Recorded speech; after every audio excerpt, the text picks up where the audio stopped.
So Dr. Grande, who's a counselor, believes that the majority of human aging is explained by genetics. Now, this is an old theory, which is why there are genomic management tools being invented every day and gene therapies being invented every day. People can check out Liz Parrish's website and BioViva to find out what Liz Parrish is working on, such as myostatin inhibition and things of that nature, to see what is being done genetically and with gene therapies to stop and reverse aging. And as we see here, Dr. Grande, who is a therapist, a counselor, he is not an aging researcher, he is not a gerontologist, but Morgan Levine, who is one of the top gerontologists, which means a researcher of aging, a biological gerontologist, a researcher of aging, states that only 10 to 30% of our lifespan is estimated to be due to genetics. So it can be said that we have two ages, a fixed chronological age, which is how much time has passed, and then there's a malleable biological age, the age at which our body is functioning, which can be affected by our lifestyle choices. Dr. Levine designs tools that measure the latter. Okay, in her book True Age, she argues that we should regularly measure our biological age, giving us information we could use to monitor and even gain control over our own individual aging process.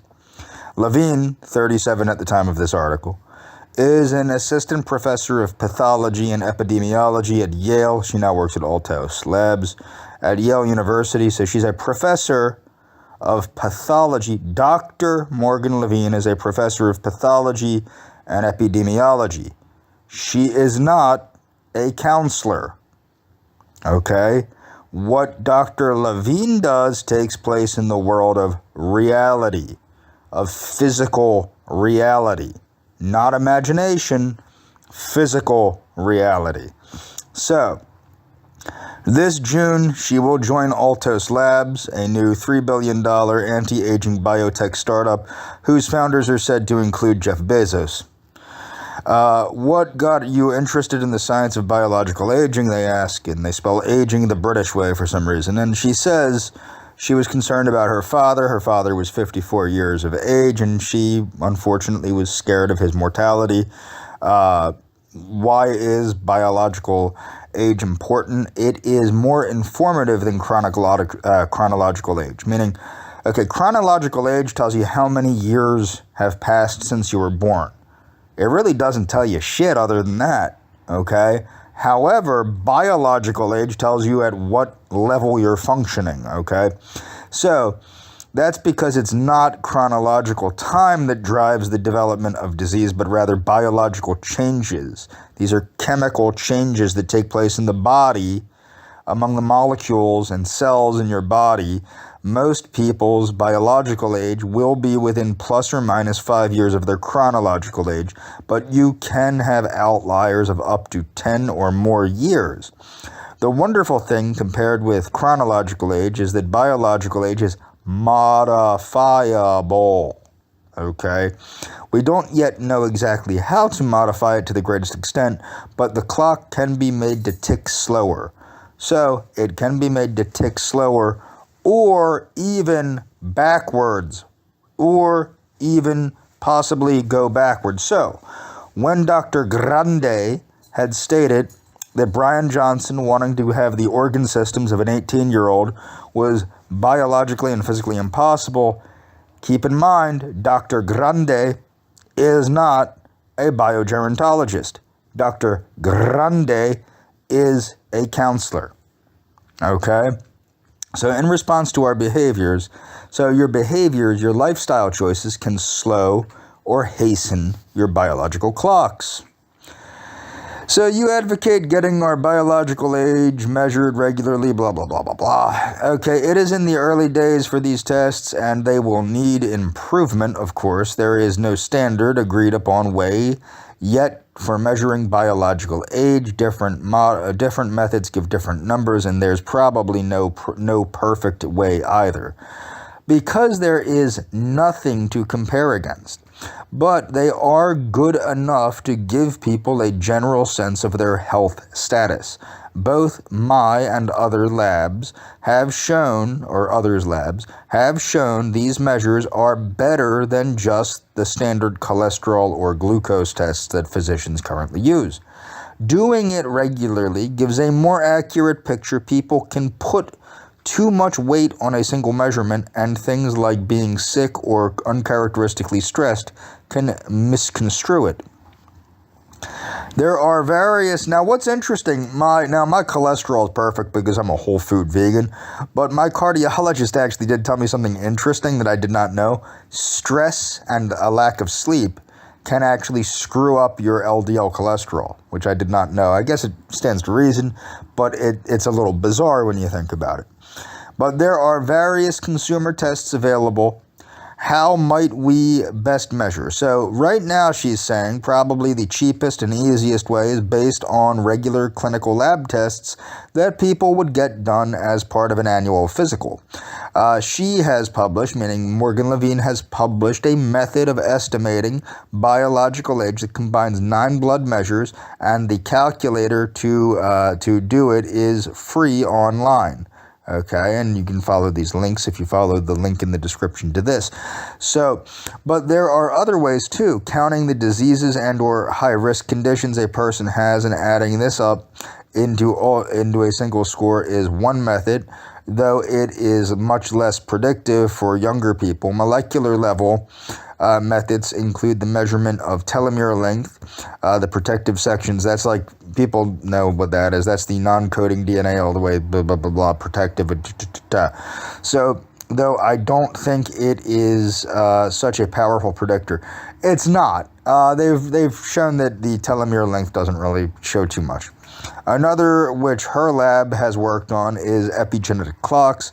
These use machine learning to decode some of the patterns of DNA methylation, chemical tags on the DNA throughout the genome that can alter quite dramatically with aging. Results from their epigenetic measures match with clinical tests because they've trained the former on the latter. You have a vested interest here. You helped develop index, blah, blah, blah, blah, blah. So Elysium Health did license her lab's epigenetic measure. She decided to work with them because she wanted to make sure what they provided to consumers was the most valid and reliable version possible. She stopped work with the company last year, and she not receiving any compensation from them, though it was too late to correct for this book. She never received a dime for the clinical test. Now, Ms.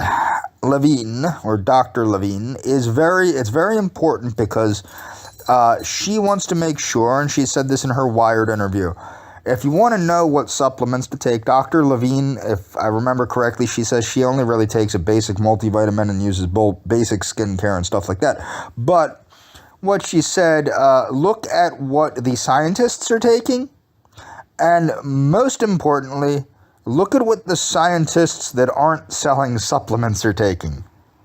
Because the ones that are selling supplements are obviously going to say that, their supplements are going to do magical things.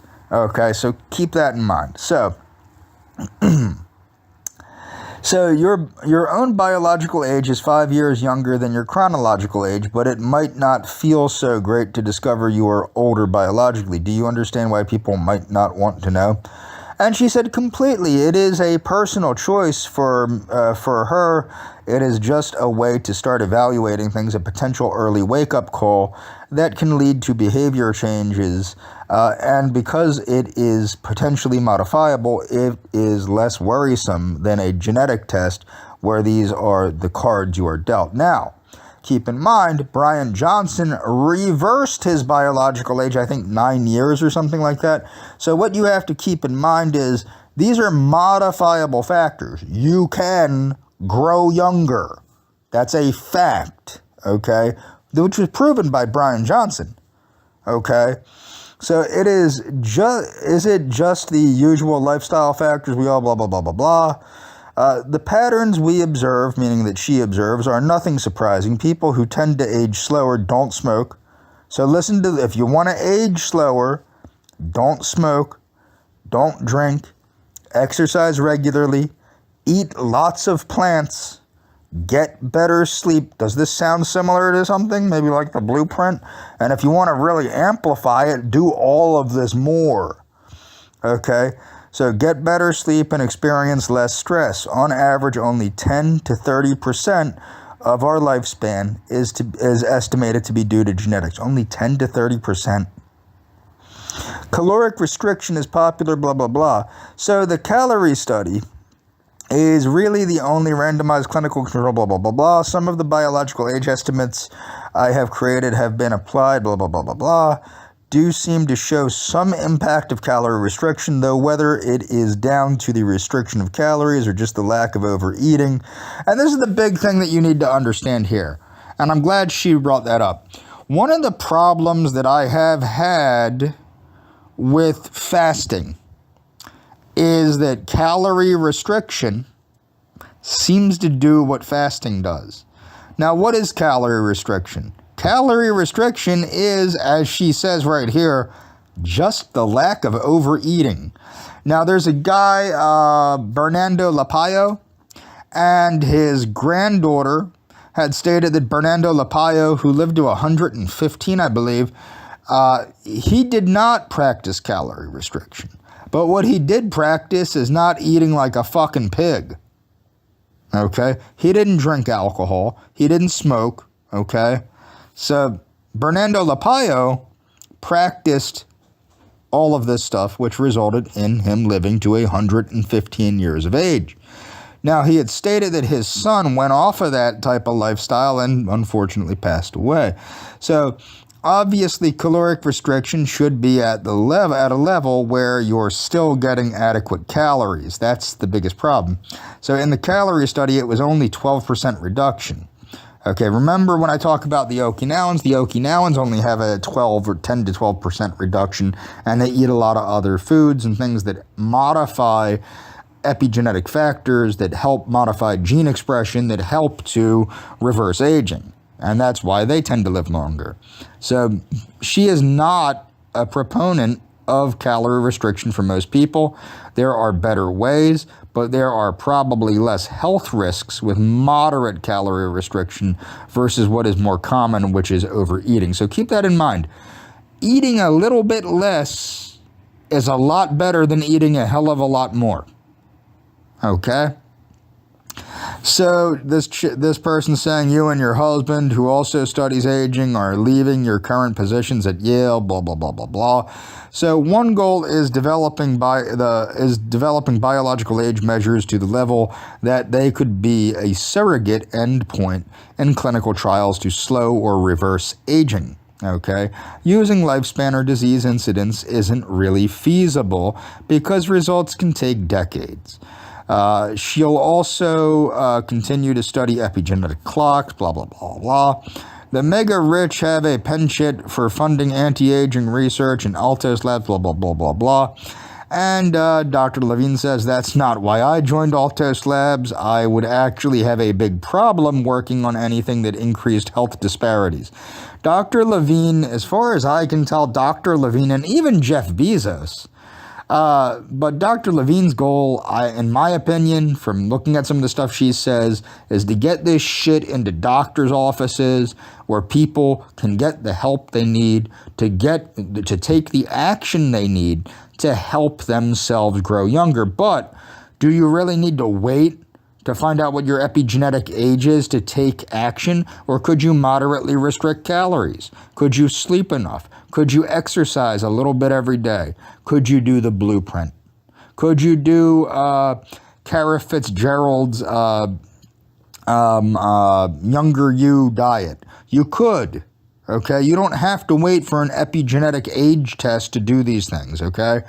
So is there such a thing as too much exercise? Yes, there is, but If you bottled the effect of exercise and sold it as a pill, it would be one of the best anti-aging interventions on the market, and it is never too late. But yes, there is probably a sweet spot for beneficial effects or beneficial benefits past a certain point, and there seem to be diminishing returns. It is difficult to know the optimal level and type of exercise for each of us, but likely most of us aren't getting close to it. Now, I personally have found out what works best for me is yoga, breathing exercises, and light strength training. Nothing too crazy. So what do you do to lower your own biological age? So this is important. This is what a scientist that's not selling anything does. Okay, so keep this in mind. She is a scientist. She is not selling supplements or anything like that. What does she do? She eats a mostly plant-based diet. She stays active and exercises. Sleep and stress levels are the areas where she knows she needs to pay more attention. She does intermittent fasting, where she restricts the time window in which she eats. She doesn't know if it is caloric restriction. She doesn't really count her calories, but implementing it isn't hard. She always calculates her biological age based on her clinical numbers from her annual physical and due another blah blah blah. Okay. Any advice for those who want to go further with biohacking? They're blah blah blah blah blah. She said she would caution those interested in self-experimentation not to put too much faith in every single metric. While hypothetically in the future we could have these applications, we aren't there yet. If anything, I think this kind of testing might dissuade people from unproven interventions. Most of the regimes people might test, I doubt will show a sustained effect on biological age. And I would very, very strongly recommend that you buy her book, True Age, and read her book, True Age, and understand how different systems of the body age at different rates. And I would strongly recommend, like I'm saying, you don't have to wait to get your epigenetic clock tests to start implementing things that will help to slow and reverse your epigenetic age. You can do that right now, like Bryan Johnson did moving forward. So let's see what Dr. Michael Lustgarten, another aging researcher, has to say about reducing biological age. Okay. So aging and disease are biochemical processes that happen over many decades. With that in mind, if we track well-established biomarkers of organ and systemic health, can aging and disease risk be slowed with that in mind? This gentleman measured his biological age. He got blood tested for the third time and blah, blah, blah, blah, blah. He got it.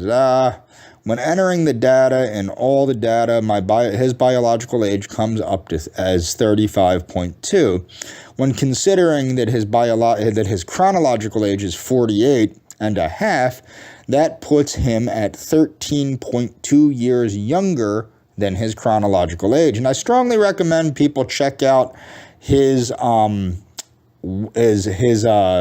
channel. It's I think it's called Stop Aging or Die Trying. So he's got those 9 biomarkers listed right here. This is using Morgan Levine's Phenotype Age Calculator, which is a measure of biological age. Just to run through really quickly for people who haven't seen this before, it includes albumin, creatinine, glucose, C-reactive protein, the percentage of lymphocytes, mean red blood cell volume, red blood cell distribution width, alkaline phosphatase, white blood cells, and chronological age. When entering in all of that data, his biological age comes up to 35.2, which is, again, 13.2 years younger than his chronological age. Anyway, It's pretty close to 1, as you can see on the left, blah, blah, blah, blah, blah, blah, blah, blah, blah. When looking at the composite measure for epigenetic age of those cell types against chronological age, we can see also a very strong correlation, yada, yada, yada, more sign. The point is that you can measure, slow, and reverse biological age. So, Professor Bruce Ames presented his triage theory of aging and disease. Dr. Bruce Ames is famous for inventing the Ames test, amongst many other things, but the triage theory of aging provides an ideal argument for recommending a sophisticated multivitamin, such as Rejuvenation Science Top Rate at Maximum Vitality, yada, yada, yada, yada. Triage theory predicts that the consequence of moderate shortages of even a single micronutrient, meaning you don't have to have an acute deficiency to get a long-term issue, though insufficient to cause overt clinical symptoms, it will impair functions essential for long-term health. This impairment will result in insidious damage that over time leads to the acceleration of age-associated diseases. As people with modest deficiencies have no overt clinical symptoms, there has been little incentive to correct these deficiencies because they assume, oh, well, you don't have scurvy, you're getting enough vitamin C. That's not the case, okay? I personally, if I feel like I'm sick, I get over 18 grams. I get about 18 grams a day of vitamin C. In the winter months. As soon as it hits November, I get 18 grams of vitamin C a day. During the warmer months, so like when it gets to like November, I get about 18 grams of vitamin C a day. The warmer months, I get less. I get about between 8 and 9 grams a day. So the triage theory postulates that moderate micronutrient deficiencies can lead to accelerating aging. Now, what I want to point out here is this. Vitamin C is only one micronutrient. It's a very important micronutrient. Okay. I also supplement, of course, with high doses of thiamine, high doses of pretty much every B vitamin. But vitamin C I talk about because vitamin C is the one micronutrient I take in an ungodly high amount because of my love for the work of Linus Pauling, of course. So Ames pondered, why would nature allow so many cancers and other diseases of aging to develop? And he reasoned, okay, so why would they allow so many cancers and other diseases to develop? Well, it's not that nature is really letting these things develop. It's that nature is shunting these micronutrients to the survival and procreative factors. So he reasoned that these mechanisms are focused on preserving vitamin and mineral-dependent functions. Now, what's funny, other people have thought of this. If you read Dirk Pearson and Sandy Shaw's book, Life Extension, A Practical and Scientific Approach, or if you listen or read the work of Abraham Hoffer, or read the work of Linus Pauling, Dr. Ames is not the only one to think this way. This has been thought of for a very long time, and it does seem that high doses of micronutrients do delay age-related disease. So, as a result, Ames proposed that modest shortages in vitamins and minerals, against which critical functions are protected, lead to insidious metabolic damage, DNA damage, mitochondrial decay, and other pathologies associated with aging, in less critical functions that over time accelerate the aging process and may lead to diseases of aging such as cancer, heart disease, and dementia. As people with modest deficiencies have no overt clinical symptoms, there has been little incentive to correct these deficiencies, though this could change as the evidence accumulates to show that there are resulting biochemical changes, chromosome breaks that are markers of increased risk of age-related diseases such as cancer, heart disease, and dementia. Sophisticated supplementation to minimize episodic and or insidious dietary deficiencies is a primary recommendation of the triage theory. The triage theory is, now he made bars out of like peels and pits and agricultural, essentially like livestock feed, and he gave these to inner city kids that had asthma and shit, and their symptoms improved. So you got to understand these micronutrient and phytonutrient deficiencies in youth. It's making people fucking sick. That's a fact, okay? So these are the 40 essential micronutrients identified by Dr. Ames. Now, remember, there's 50 more, according to Dr. Joel Wallach. And I'm going to talk about that because Dr. Wallach was talking about this for many years, many years, since the 60s. So the vitamins are, of course, biotin, folic acid, or folate, niacin, pantothenate, riboflavin, thiamine, vitamin A, vitamin B6, vitamin B12, vitamin C, vitamin D, vitamin E, vitamin K. The minerals include calcium, chloride, chromium, cobalt, copper, iodide, iron, magnesium, manganese. Why is magnesium on there twice? Molybdenum. I can never say that one correctly. Phosphorus, selenium, sodium, and zinc. Other nutrients include choline, histidine, isoleucine, leucine, lysine, methionine, omega-3 linoleic acid, and DHA, omega-6 linoleic acid, or linolenic acid. Linolenic is the omega-3, and linoleic is the omega-6, phenylalanine, threonine, tryptophan, and valine. Okay, reviews supporting the triage theory, magnesium deficiency in human cells. You can click these if you go to the thing here, blah, blah, blah, blah, blah, blah, blah. But these are all links to different researchers. At least I think they're links. Let me check it out here. Nope, it's not. Was that a link? Nope, not a link. But these are reviews supporting the triage theory. And we're going to move forward here.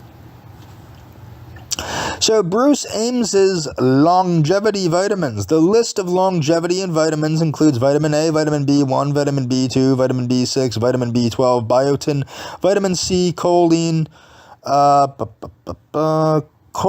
vitamin D, vitamin E, folic acid, vitamin K, niacin, pantothenate, calcium, chloride, chromium, cobalt, copper, iodine, iron, manganese, magnesium, molybdenum, phosphorus, potassium, selenium, sodium, sulfur, zinc, taurine, ergothioneine,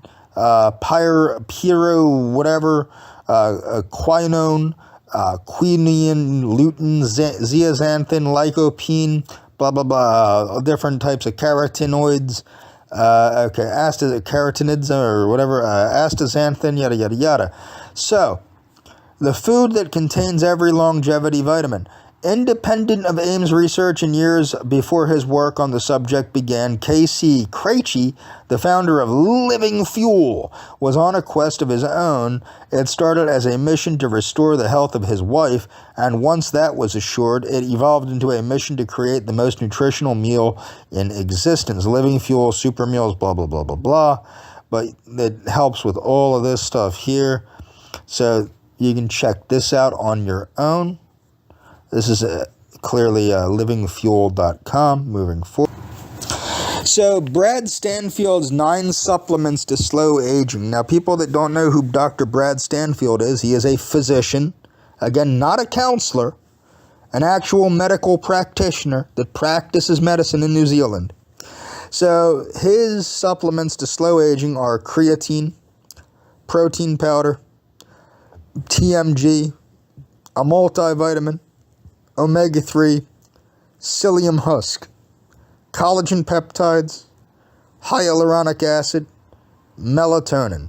Dr. Stanfield is a primary care physician hailing from Auckland, New Zealand, who has garnered over 200,000 followers on YouTube, blah, blah, blah. Creatine may improve cognitive performance. Anybody like me that is, I've been researching this shit since I was 10 years old.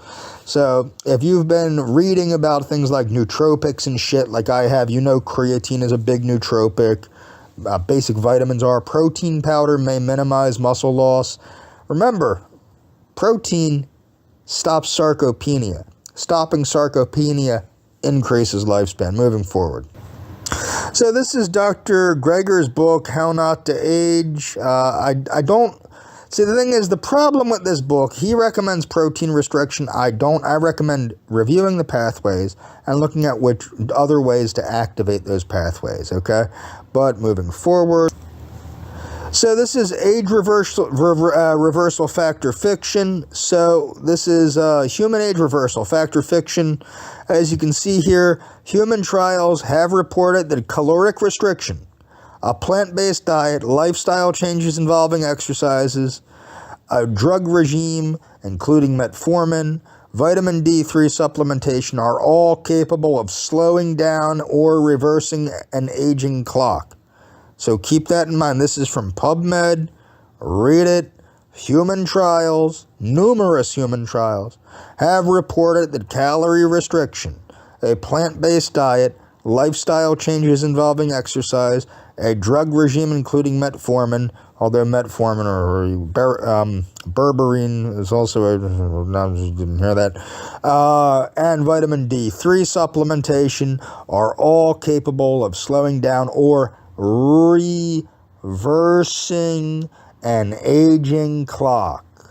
Okay, moving forward. So I thought this was very interesting. High social status males experience accelerated epigenetic age. So when people say it's good to be king, in some ways it is, in some ways it's not.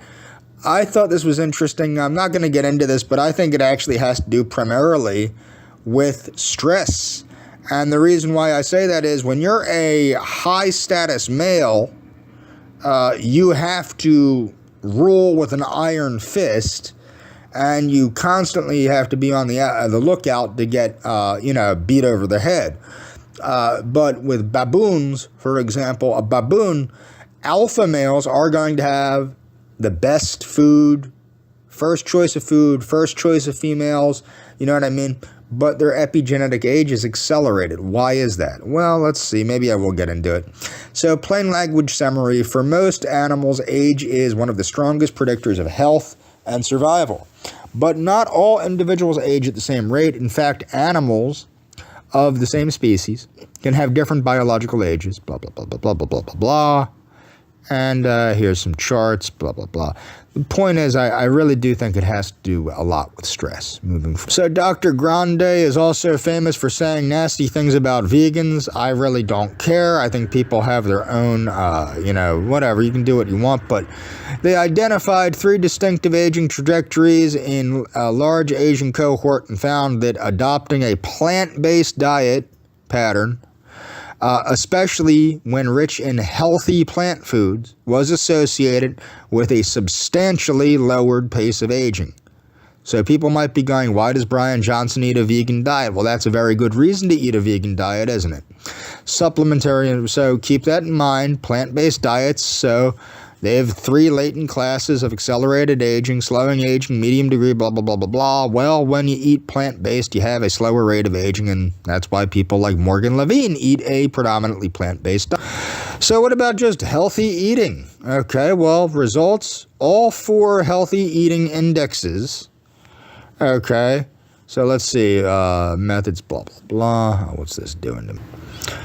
So, among women and blah, blah, sister study calculated for recommended based healthy, blah, blah, blah, blah, hypertension diet, yada, yada, yada. So they got the DASH diet, healthy eating index, alternative, blah, blah, blah, blah, blah, blah, blah. But what they found is all 4 healthy eating patterns had inverse associations with epigenetic age acceleration. So if you eat a healthier diet, so if you're eating the DASH diet or the healthy eating index or alternative healthy eating index and the alternative Mediterranean diet using a validated blah, blah, blah, blah, blah, if you eat healthy, you age at a slower rate. So higher diet quality, when you eat high quality foods, not junk food, real food, you will age at a slower rate. Okay?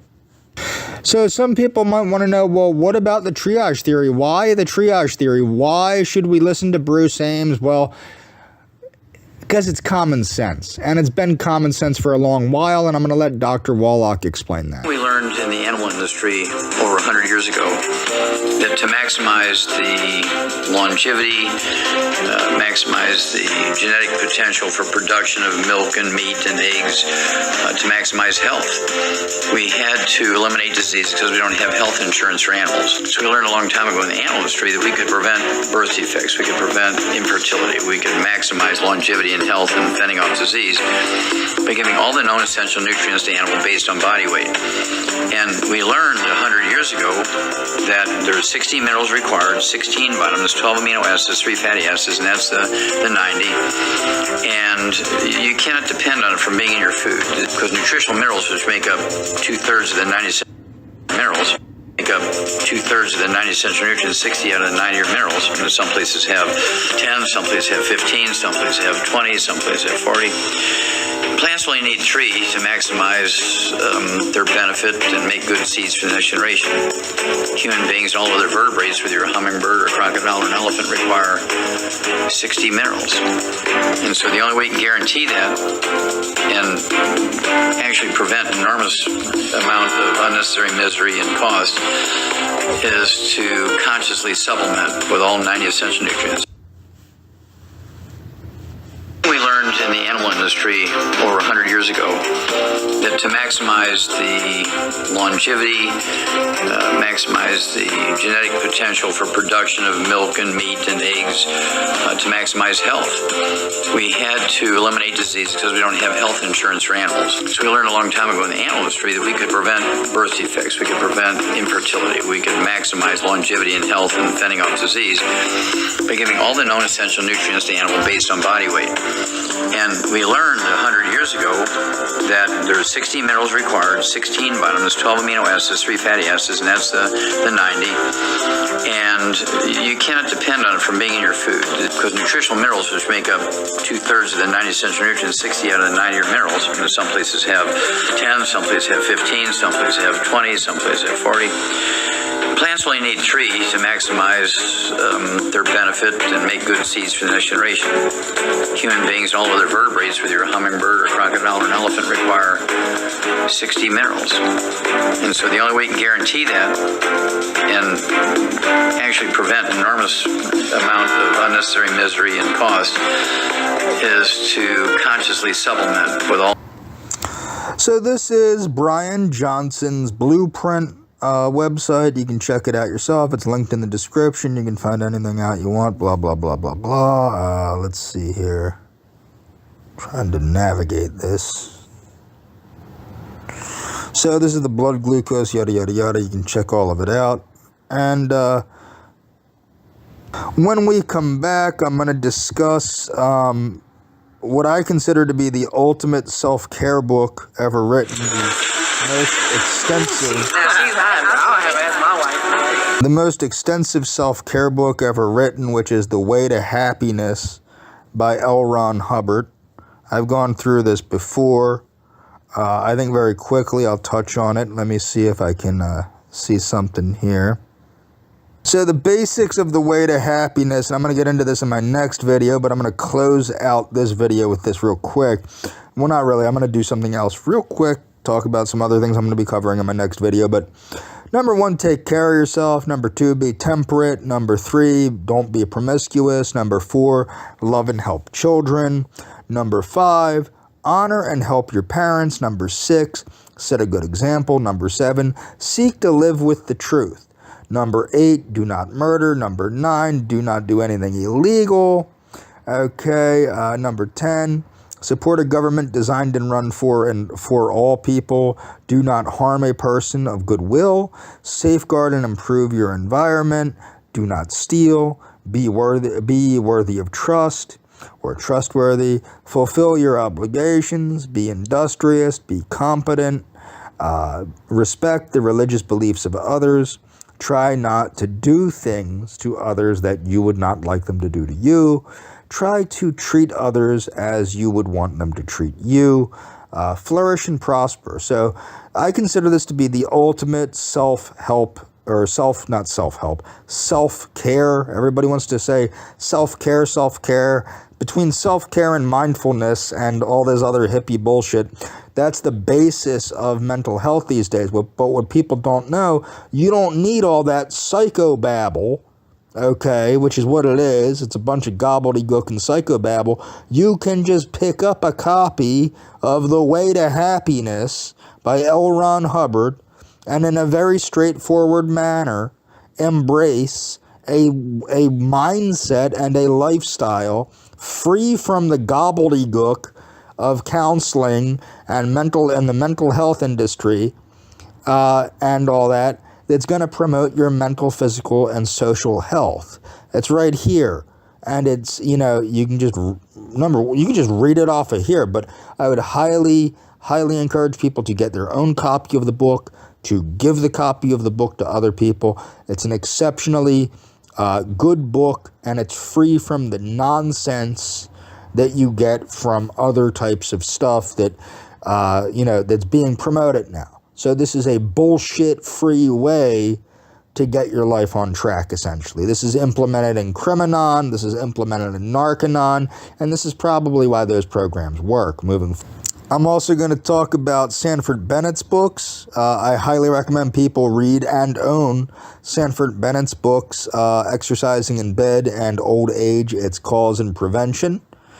These books will show you how to get in shape with very little effort. And then I'm going to discuss Yogi Ramacharaka's books. What many people don't know is yoga is a complete system of holistic self-care. And I'm going to go over Yogi Ramacharaka's books in the next video also. And that's all for this video.